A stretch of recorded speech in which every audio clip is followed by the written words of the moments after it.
Tu écoutes Les âmes de Port-Liberté, une série de fiction écrite et racontée par Grégory Drivet, créateur de la méthode chasseur de saboteurs. Cette histoire est une porte, une invitation à revenir à toi, à écouter ce qui murmure sous la surface, même quand le monde fait du bruit. Pour vivre l'expérience complète, je t'invite à télécharger gratuitement les Carnets du phare. C'est un guide d'exploration intérieure pour noter tes révélations, tes émotions et ce qui se passe en toi. Tu peux le retrouver à l'adresse suivante grégorydrivet.com/carnet. Ici, chaque âme a une histoire, des vies ordinaires traversées par des tempêtes intérieures. Des femmes, des hommes qui apprennent à écouter leur voix, à apprivoiser leurs saboteurs et à retrouver le gouvernail de leur vie. Il n'y a rien à prouver, juste à ressentir. À chaque souffle, une vérité se révèle. Livre 1. Zoé, hypersensible et presque libre. Ce matin-là, la pluie avait décidé d'écrire son propre poème sur les vitres. De longues virgules d'eau descendaient lentement, comme si le ciel hésitait entre pleurer et faire la sieste. Zoé regardait tomber la pluie en pyjama, tasse à la main, cheveux relevés en un chignon approximatif. Le genre de chignon qui donne l'impression d'avoir réfléchi toute la nuit alors qu'on s'est simplement endormi sur le canapé. Elle inspira la vapeur du thé à la menthe en espérant que, cette fois-ci, l'odeur suffirait à la calmer. Ça n'a jamais suffi, mais elle persiste. Les femmes comme elle sont fidèles à leurs valeurs, à leurs saboteurs et à la menthe verte. Sur la table, son téléphone vibra. Noémie, toujours là pour vérifier qu'elle n'avait pas disparu. « Concert ce soir au Goéland Bleu, viens, ça va te faire du bien !» Zoé sourit, puis chercha aussitôt une excuse crédible. Mal de tête, dossier urgent, karma déséquilibré, tout fera l'affaire. Elle tapa « Je verrai ». Ce « je verrai » voulait dire non, mais un non déguisé, poli, avec du rouge à lèvres. Elle posa le téléphone et se surprit à inspecter son reflet dans la vitre. Cerne discrète, check. Teint pâle, check. Mèche rebelle, double check. Elle tenta de la remettre en place, en vain, elle renonça. On ne gagne jamais contre une mèche en humidité marine. Derrière la vitre, la mer se confondait avec le ciel. C'est exactement ce qu'elle ressentait. Une frontière floue entre ce qu'elle devait faire et ce qu'elle voulait vraiment. Elle prit une gorgée de thé. Ah, trop chaud. Elle se brûla la langue. Encore une bataille de perdu avant 8h30. Le portable vibra de nouveau. Notification bancaire. Bon, on respirera après la réunion. En route, elle se demanda si elle avait bien éteint la bouilloire. Puis, si elle n'avait pas oublié le dossier bleu. Puis, si son mascara avait coulé. Puis, pourquoi elle pensait toujours à 3 choses à la fois. Pendant qu'elle réfléchissait à tout ça, elle oublia d'appuyer sur le bouton de l'ascenseur. Elle attendit 2 bonnes minutes avant de s'en rendre compte. Brillante, Zoé, brillante. Dehors, le vent breton s'amusait avec son écharpe comme un chat avec une pelote. Elle remonta le tissu jusqu'au menton et marcha vite, comme si la vitesse pouvait la protéger de la pensée. Les pavés luisants reflétaient les vitrines, et dans ces reflets, elle se trouva presque jolie. Presque. À Port-Liberté, tout le monde connaissait Zoé. La graphiste consciencieuse, toujours polie, toujours à l'heure, qui rend service sans qu'on le demande. Personne ne voyait qu'à l'intérieur, elle cohabitait avec une colonie de voix. Tu pourrais faire mieux, sois plus aimable. Allez, tiens bon. Un vrai comité de direction. Arrivée au pas de course au bureau, Zoé eut juste le temps d'allumer son ordinateur. Le visage sévère de la cliente apparut. Bonjour Zoé, alors j'ai relu votre présentation. Le ton annonçait déjà la suite. Les « il faudrait retravailler ça ». Les « je pensais à autre chose ». Les « vous avez dû mal comprendre la consigne ». Zoé prit des notes consciencieusement. Elle savait qu'elle n'en relirait aucune, mais noter lui donnait l'impression de contrôler. Quand la réunion prit fin, elle resta là, les doigts sur le clavier, immobile. L'écran noir reflétait son visage. Elle aurait aimé disparaître dedans, passer dans un autre monde ou juste se cacher dans un petit trou comme une souris. Mais son miroir à elle, c'était Zoom, son ordinateur, il n'y avait pas de passage magique prévu. Je ne suis jamais assez. Ah, et si je pouvais juste arrêter de dire ça, peut-être que je le saurais. Elle referma l'ordinateur. Elle attrapa sa veste et sortit marcher. Marcher, c'était son antidépresseur low cost. Pas de prescription, pas d'effet secondaire, juste un peu de vent et beaucoup de pensées. Le port de Port-Liberté s'étendait devant elle. Des barques se balançaient gentiment comme des berceuses pour adultes fatigués. Au bout du quai, on distinguait le vieux phare, silhouette blanche contre la mer grise. On disait qu'un vieil homme y vivait, qu'il ne parlait qu'aux gens qui avaient vraiment besoin de l'écouter. Moi, j'en suis pas là. Et en même temps, elle ralentit le pas. Elle leva les yeux vers la lumière du phare. Elle entendit une petite voix intérieure qui lui souffla. Et si justement c'était le moment? Elle haussa les épaules, tenta de chasser cette idée, puis, si je commence par parler au phare, va falloir m'enfermer. Mais au fond, elle savait qu'elle irait un jour. Pas aujourd'hui, peut-être demain ou après-demain. Ah, la procrastination. Enfin, un jour, quand elle aura le temps. C'est-à-dire jamais. À moins que... Chapitre 2. La fissure. L'après-midi s'annonçait productive. C'est du moins ce que Zoé s'était dit en préparant un deuxième café. Le genre de phrase qu'on prononce pour se donner du courage et une illusion d'organisation. Elle s'installa de nouveau face à son ordinateur, chaussa ses lunettes, celles qui lui donnent un air sérieux, et lança son logiciel de création. Sur l'écran, des couleurs, des formes, des attentes, et dans sa tête, un seul mot. La cliente de ce matin avait déjà envoyé un mail de 8 pages pour signaler qu'une nuance de vert tendait trop vers le turquoise. Ah là là, si je facturais le temps que mes clients passent à hésiter, je serais millionnaire. Elle tenta de se reconcentrer, mais son esprit fit ce qu'il fait toujours. Des pirouettes. Et si le problème, c'était pas la couleur, mais moi? Et si je changeais de métier, tiens? Et si je partais élever des vaches à Bali? Et 3 secondes plus tard, non mais t'es folle, ma pauvre Zoé. En plus, t'as le dos fragile, et puis j'aime trop mes soirées canapes sur Netflix. Elle soupira, retira ses lunettes, les remit aussitôt parce qu'elle n'y voyait plus rien. Puis, elle se leva pour aller chercher un biscuit qu'elle n'avait pas encore décidé de ne pas manger. Une petite voix intérieure commenta. Et voilà, Madame Parfaite s'accorde une pause émotionnelle, au beurre salé. C'est bon, je sais que t'es là, pas la peine encore de t'inviter dans ces moments-là. Pour la peine, elle mordit à pleines dents dans le biscuit. Croustillant, sucré, coupable. Le genre de petit plaisir qu'on avale vite avant que la culpabilité ne le voie passer. Sur la table, son portable vibra de nouveau. Notification bancaire. D'un coup, elle se sentit mal. Pas à cause du biscuit, à cause de cette ligne qu'elle connaissait trop bien. Solde inférieur au seuil d'alerte. Ah, le seuil d'alerte. C'est fou comme ces 2 mots pouvaient résumer sa vie. Elle ferma l'appli. Elle posa la main sur sa poitrine.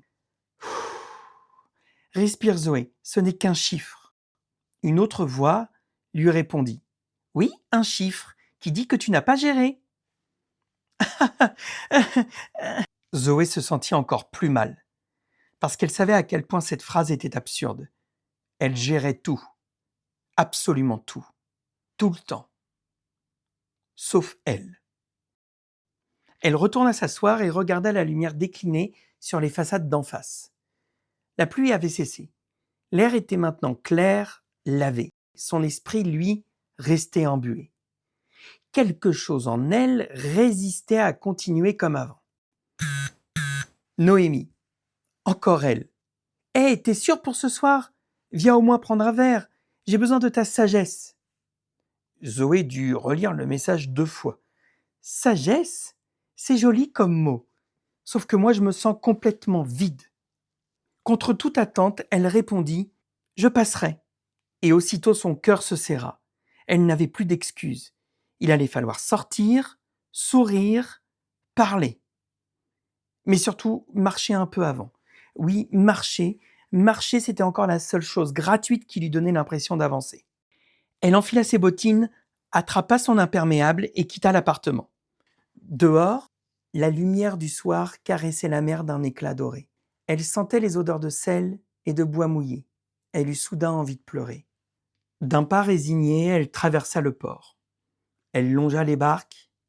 Elle réussit à éviter habilement une flaque, mais pas la suivante. Les passants la regardèrent d'un air amusé. Elle haussa les épaules. Tant pis, c'est le privilège des femmes fatiguées. On finit par se moquer du regard des autres. Au bout du quai, le phare l'attendait. Silhouette blanche et droite, comme un vieux sage un peu têtu. Il y avait quelque chose d'invitant, de rassurant. On dirait qu'il me parle. Ok, stop, si je commence à parler à un phare, il est vraiment temps que je retourne à la maison et que j'aille dormir. Pourtant, elle avança. Pas par curiosité, par instinct. Comme si une partie d'elle-même savait que le vrai rendez-vous de sa vie ne se trouvait pas au restaurant avec Noémie, mais ici, face à la mer, face à elle-même. Le vent siffla entre les haubans. Une drisse cliqueta contre un mât. Une odeur d'algues et de feu de bois s'accrocha à l'air. C'est à ce moment-là que Zoé vit la porte du phare bouger, très légèrement, comme si la mer elle-même lui faisait signe. Chapitre 3. Le phare. Devant elle, le vieux phare. De près, il n'avait rien d'extraordinaire. De la pierre humide, une porte en bois, une rambarde rouillée. Pourtant, il dégageait quelque chose, une autorité tranquille. Elle hésita. Le panneau indiquait « Entrée interdite ». Elle eut un petit rire. Depuis quand, elle, celle qui s'excuse quand on lui marche sur le pied, allait désobéir à un panneau? Et pourtant, la curiosité l'emporta. Elle poussa la porte. L'air à l'intérieur était plus doux et en même temps chargé d'histoire. Des marches s'enroulaient vers le haut et elle entendait craquer un feu. Il y a quelqu'un? Une voix lui répondit, grave et paisible. Seulement si tu le décides. Excusez-moi, pardon? Elle aperçut un homme au tournant de l'escalier. 60 ans peut-être, barbe poivre et sel, le regard clair. Un pull de marin qui semblait avoir connu toutes les tempêtes. J'ai dit, seulement si tu le veux bien qu'il y ait quelqu'un. Les phares, tu sais, ça n'éclaire que si on l'autorise. Zoé resta plantée là, entre méfiance et fascination. Je marchais et j'ai vu la porte ouverte. Alors c'est la mer qui t'a envoyé. Elle sait toujours à qui prêter sa lumière. Elle se sentit rougir. Elle n'aimait pas ces phrases mystérieuses. D'habitude, elle levait les yeux au ciel, mais là, quelque chose dans le ton de l'homme la désarma. « Veux-tu du thé ?» lui demanda-t-il simplement. Quelques minutes plus tard, ils étaient assis près du poêle. La tasse entre ses mains, Zoé observait le feu. Les flammes dansaient avec la même intensité que ses pensées. Elle se surprit à penser tout haut. « C'est curieux, je me sens bien ici. Et en même temps, mais je me demande ce que je fous là. Peut-être que tu t'es perdu assez longtemps pour te retrouver. Vous êtes philosophe ou vous parlez toujours par énigme ?» Un peu des deux, admit-il. On m'appelle Éloi. Et toi? Zoé. Zoé, la vie? Tu portes bien ton nom. Ouais, ça dépend vraiment des jours, hein. Ils burent en silence. Puis, Éloi reprit d'une voix plus douce. Tu es venu ici parce que quelque chose en toi s'est fissuré. Je sais que tu fais semblant de tenir, mais tu es fatigué de ton propre costume. Oh, vous savez, aujourd'hui, tout le monde est fatigué, non? Non, pas tout le monde. Ceux qui s'autorisent à vivre se reposent. Les autres compensent. La phrase la heurta. Elle sentit ses yeux piquer. Tu crois qu'en faisant tout bien, tu éviteras de souffrir. Mais c'est l'inverse, Zoé. Plus tu fais bien, plus tu t'éloignes de toi et de ce qui est vrai. Elle voulut répondre, se défendre, mais aucun mot ne sortit. Tes saboteurs ont commencé le travail il y a longtemps, quand tu as décidé d'être forte pour ceux qui ne l'étaient pas. Un souvenir flou bougea en elle. Des cris étouffés, derrière une porte. Zoé, petite fille, qui se cache dans la salle de bain, pour se protéger des cris de ses parents. Elle aligne les flacons de shampoing pour s'occuper en attendant que ça passe. C'est son refuge. Elle se cache toujours dans la salle de bain quand dans la maison ça crie. Elle inspira brusquement. Éloi ne dit rien. Il la regardait, calme, comme on regarde un oiseau blessé qui hésite à s'envoler. Tu n'es pas cassée, Zoé. Alors pourquoi j'ai toujours l'impression d'être en morceaux? Parce que tu portes encore les blessures de ton enfance. Et ces blessures aujourd'hui te font survivre et non vivre. Les mots d'Éloi résonnaient comme des évidences. Une larme roula sur sa joue. Elle s'en voulut aussitôt. Super, je pleure devant un inconnu maintenant. Tu sais, pleurer c'est la preuve que tu es encore vivante. Et d'une main douce, il lui essuya le mascara coulé. Elle souria à son tour, un vrai sourire, tendre. Pour la première fois depuis longtemps, elle n'avait pas envie de s'excuser d'exister. Le vieux gardien se leva, ajouta une bûche au feu. Reste un peu, quand tu partiras, la mer aura changé. Et toi aussi. Un peu. Zoé hocha la tête. Elle ne savait pas s'il lui disait ça pour lui faire plaisir, mais étrangement, elle avait envie d'y croire. Chapitre 4. La petite fille derrière la porte. Le feu lançait de petites étincelles dorées qui grimpaient jusqu'à la plaque de fonte. Zoé suivait leur course, hypnotisée. Chaque crépitement semblait dire « Reste encore un peu, ça va passer ». Éloi ne parlait pas. Il laissait le silence faire son travail. C'était un silence épais, mais pas pesant, comme une couverture qu'on remet sur quelqu'un qui frissonne. Je ne sais même pas pourquoi je suis fatiguée. J'ai dormi 8 heures, j'ai mangé ma salade, j'ai coché toutes les cases de ma to-do list. Tu t'épuises à vivre comme si tu étais en contrôle de la météo. Et vous voudriez que je fasse quoi? Que je laisse pleuvoir toute la journée? Exactement. La réponse tomba comme une vérité simple, presque agaçante.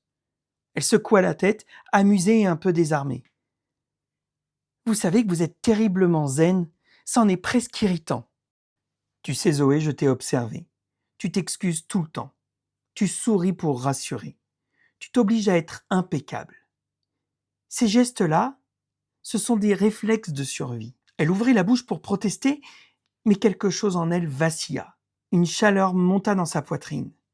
Sa gorge se serra, sa vue se brouilla. Les images arrivèrent. Une cour d'école, des rires. Sa maîtresse, le regard sec. Zoé, plus vite! On va pas t'attendre toute la journée quand même! Et les autres enfants qui ricanent. La honte qui la pique comme une ortie. La scène change. La cuisine sombre d'un petit appartement. Sa mère, encore une fois fatiguée, ivre, un énième verre de vin blanc à la main. « Ma puce, sois gentille. Va dans ta chambre, laisse maman. Je suis juste fatiguée. » Et la petite Zoé, qui débarrasse la table et fait la vaisselle pendant que sa maman cuve sur la chaise. Elle chante tout bas pour se rassurer. « C'est un bon début, » murmura Éloi. C'est là qu'ils sont nés. Ils? Oui, tes saboteurs, Zoé. Tout d'abord, la gentille, celle qui fait plaisir pour être aimée, pour ne pas rajouter du fardeau à sa maman. Mais aussi la parfaite, celle qui se tient bien en classe, pour ne pas avoir de réprimande. La costaude, celle qui prend tout sur elle et qui gère la maison. Tes saboteurs, ils sont arrivés ce jour-là, en promettant qu'ils te protégeraient. Et ils m'ont protégé, non?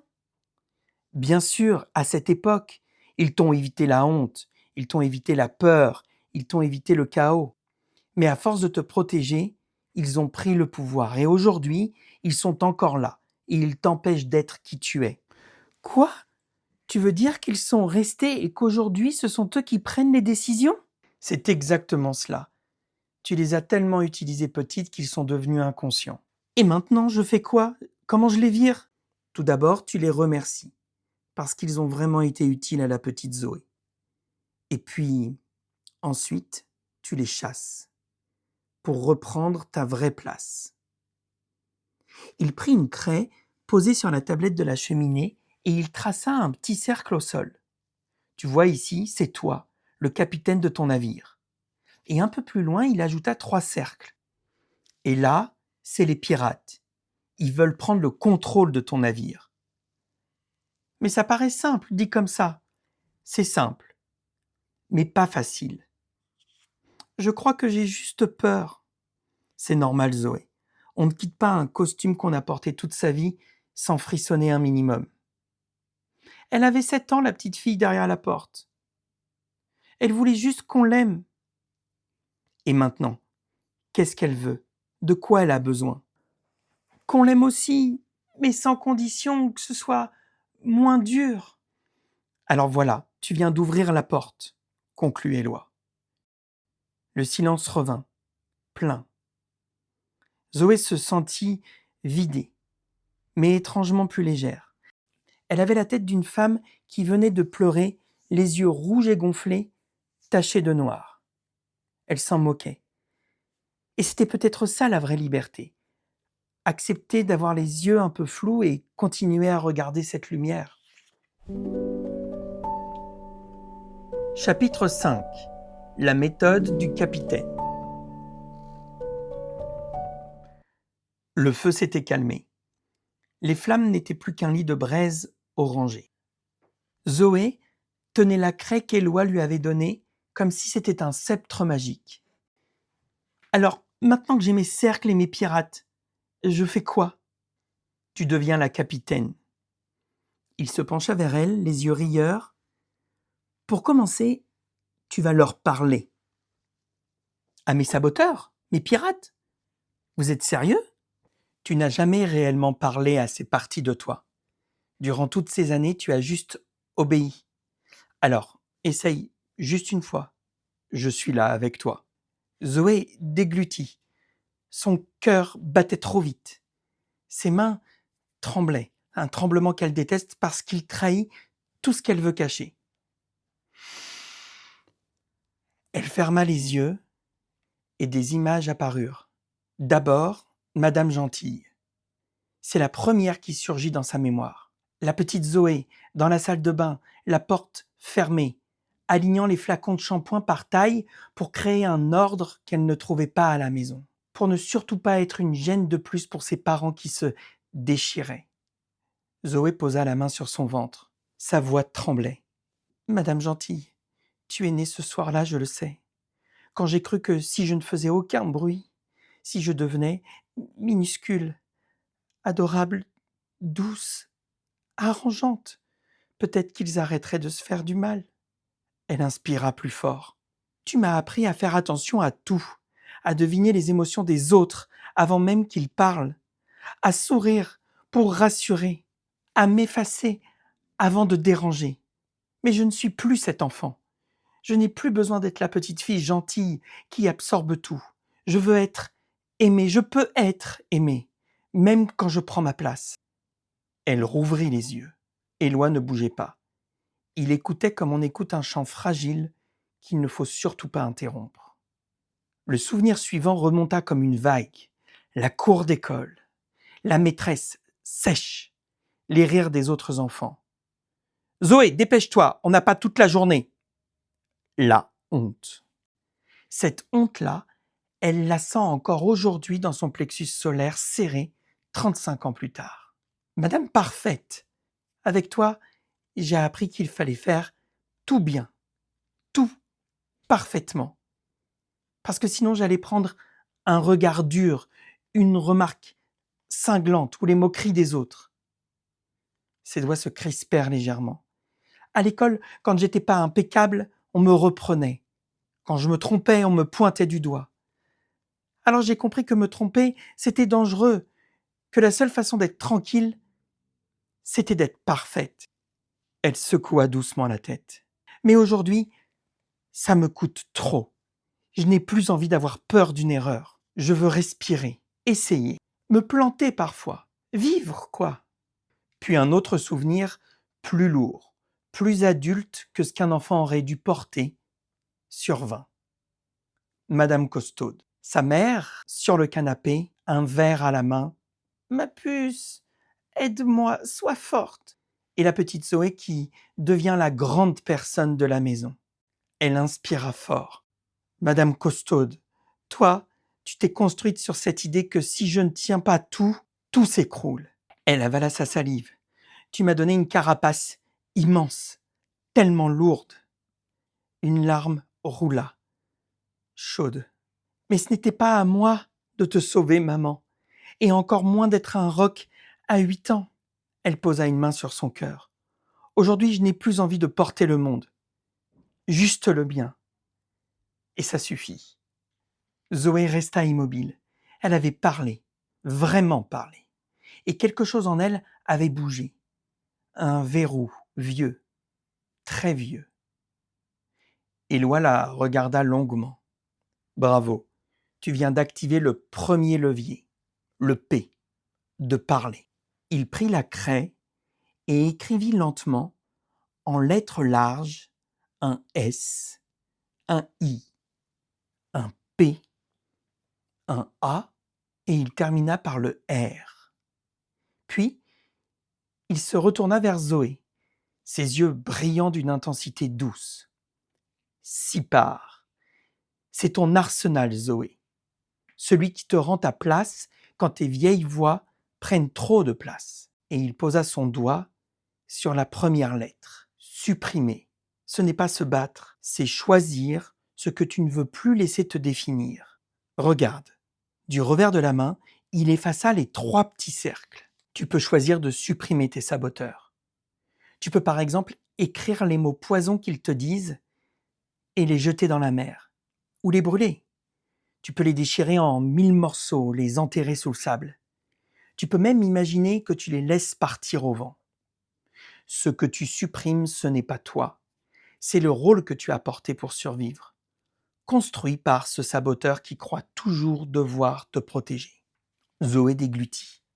Elle visualisa un papier, un simple papier blanc, avec écrit dessus « Disparaît à jamais ». Elle imagina le froisser, le jeter, la mer l'emporter. Et son cœur s'allégea. Éloi passa lentement au « i ». Ignorer n'est pas fuir, c'est ne plus nourrir ce qui te fait du mal. Il posa la main sur son plexus solaire. Quand les voix reviennent, fais mieux, sois parfaite, tiens bon, sois à la hauteur. Tu as le choix de chanter doucement ou tapoter ton bras, poser la main sur ton cœur ou te serrer toi-même dans tes bras. Ou autre chose qui marche, respire bruyamment, juste pour leur couper la parole. Il la regarda avec une tendresse rare. Ignorer, c'est dire « Je t'ai entendu, mais je ne te laisse plus conduire mon navire ». Zoé sentit un frisson. Elle posa instinctivement la main sur son plexus solaire. Ce geste avait un goût de vérité. Parler. Il sourit. Celui-là, tu viens de le faire. Et tu l'as fait magnifiquement. Éloi dessina avec la craie un petit tourbillon au sol. L'envoyer ailleurs. Celui-là, c'est le plus amusant. Tu sais, les saboteurs sont bruyants, mais aussi très imaginaires. Tu as le pouvoir de les envoyer où tu veux. Il leva les yeux vers le plafond. Sur la Lune, par exemple, ou dans une navette poubelle intergalactique. Dans un vortex violet qui les avale en tournant. Ou tout simplement dans un coin de la pièce, à tricoter des pulls trop moches pour qu'ils restent occupés. Zoé éclata d'un rire qui ressemblait vraiment à une délivrance. Il se redressa. Respirer. Ce dernier point était le cœur de tout. Il posa la main sur son propre cœur. C'est le geste le plus simple. Respirer. Et aussi le plus oublié. Il lui fit signe de mettre elle aussi ses mains sur sa poitrine. Zoé obéit. Ferme les yeux, Zoé. Inspire lentement. comme si tu laissais la lumière du phare entrer en toi. Laisse-la remplir tout ce qui t'a manqué. Zoé inspira. Une vraie inspiration. Pas un automatisme. Garde, juste un instant, pour sentir que tu es vivante, que c'est toi maintenant qui décides. Elle retint l'air. Ses paupières frémissaient. Et maintenant, expire. Comme si tu renvoyais au large tout ce qui ne t'appartient plus. Zoé expira. Longuement. Le ventre se relâchant. Les épaules s'affaissant. Son cœur reprenant sa place. Éloi la regardait et dans son regard, une certitude. Chaque fois que tu respireras ainsi, tu reprendras ton pouvoir. Tu reviens chez toi. Et la petite fille que tu étais comprend enfin qu'elle n'est plus seule. Zoé rouvrit les yeux. Quelque chose avait changé. Elle ne saurait pas dire quoi, mais c'était là, un espace neuf, vibrant, précieux. Et la mer dehors semblait respirer avec elle. Chapitre 6. Le retour. En sortant du phare, Zoé fut surprise par la lumière, dorée, pâle, qui se posait sur tout ce qu'elle croyait déjà connaître. Le vent avait, comme par magie, changé de direction. Sur le chemin du retour, elle pensa à tout ce qu'elle venait de vivre. Pas de miracle, pas de révélation qui claque, juste une évidence tranquille. Elle pouvait se parler autrement. C'était peu et c'était énorme. Elle traversa le port et passa devant le restaurant Le Goéland Bleu. À travers la vitre, elle aperçut Noémie, déjà installée, avec 2 verres. Elle hésita et puis elle entra. « Chouette, tu es venue !» s'écria son amie. « Oui, et t'as vu mon maquillage, il m'a lâché en plus. Tu veux raconter ?»« Pas encore. Je veux juste boire un verre. De toute façon, j'ai plus rien à prouver à personne. » « Oh, ça c'est bien dit Zoé. » Elles trinquèrent, les verres tintèrent. Zoé sentit une bouffée de gratitude, simple, presque timide. Un type qui passait à côté d'elle renversa son café sur Zoé. Il leva les yeux. « Pardon, ça m'a lâché, ça m'a échappé. » C'était Quentin, le photographe du port. Il avait ce sourire d'homme gentil qui s'excuse de respirer. « C'est pas grave, dit Zoé, on manquait un peu d'animation. » Et ils rirent tous les 3. Et pendant qu'ils riaient, Zoé se rendit compte que quelque chose avait vraiment changé. Pas le monde, pas les autres, simplement elle. Chapitre 7. Respirer. Le soir, en rentrant chez elle, elle ouvrit sa fenêtre. L'air frais entra, portant l'odeur de la mer et de ce fameux bois mouillé. Elle retira ses bottines, s'assit sur le sol, les jambes croisées, et posa la main sur sa poitrine.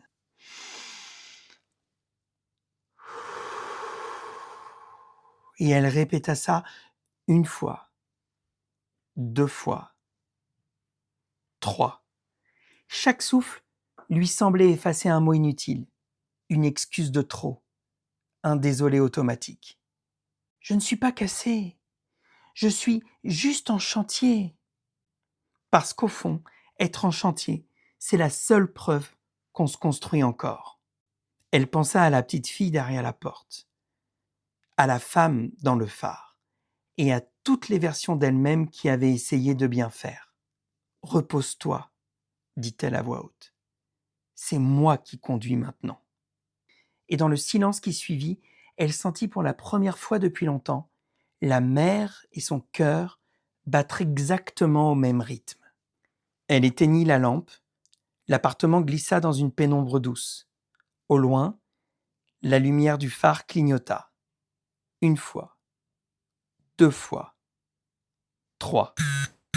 Numéro inconnu. Un seul message. La mer t'a choisi. Signé et. Zoé resta immobile, le souffle suspendu. Sur le mur, le reflet du phare scandait un code que son corps semblait reconnaître.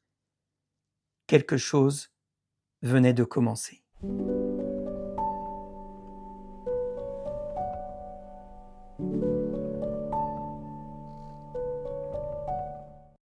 Voici maintenant, pour toi, 3 questions d'Éloi pour redevenir ton capitaine.